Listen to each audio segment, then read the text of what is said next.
Ever been in the shower and accidentally cranked the hot water knob just a little too far, making you jump back with a yelp, that instant jolt of searing heat against your skin, and your body's immediate reflex to recoil? We've all been there, right?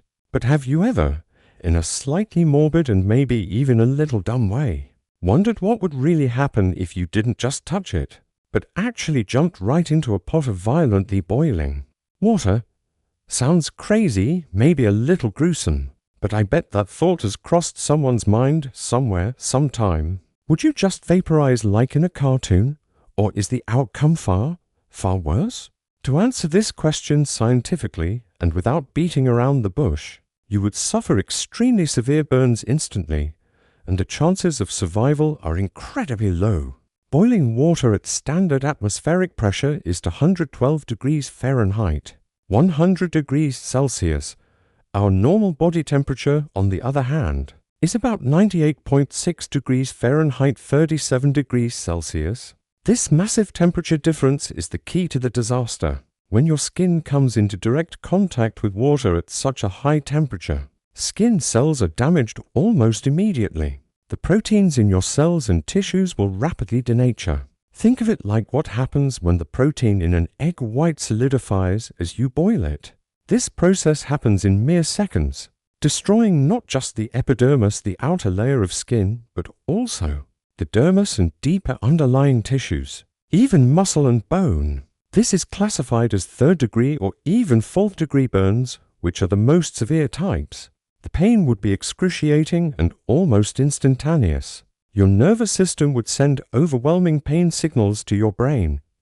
However, if the burns are deep enough, the sensory nerve endings can be completely destroyed, causing a victim to lose sensation in the burned areas, a chilling sign of much more severe damage. The body would quickly go into burn shock, leading to a dramatic drop in blood pressure, a rapid heart rate, and potential organ failure. The consequences of jumping into boiling water don't just stop at severe burns and a quick death. Even in the incredibly rare and almost impossible scenario that you were pulled out immediately and survived, what awaits you is far more horrific. Permanent scars and deformity. Third-degree burns leave massive, disfiguring scars. The skin contracts, severely limiting joint movement. Your face and limbs could be permanently disfigured, impacting both appearance and function significantly. You would never be able to return to your original state. Risk of infection and necrosis. Your skin is your body's first line of defense. When it's destroyed over a large area, your body completely loses its ability to fight off bacteria. Open burn wounds are ideal breeding grounds for bacteria, leading to life-threatening sepsis, blood poisoning. Dead tissue from the burns will necrotize, potentially requiring amputation. Chronic pain and grueling treatment.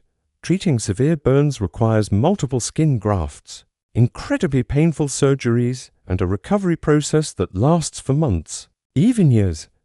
Every dressing change, every surgery is an immense physical and mental ordeal. Victims often suffer from chronic, persistent pain, psychological and social impact. Beyond the physical injuries, the psychological trauma is immense. Haunting flashbacks, depression, and self-consciousness about appearance will plague victims for life.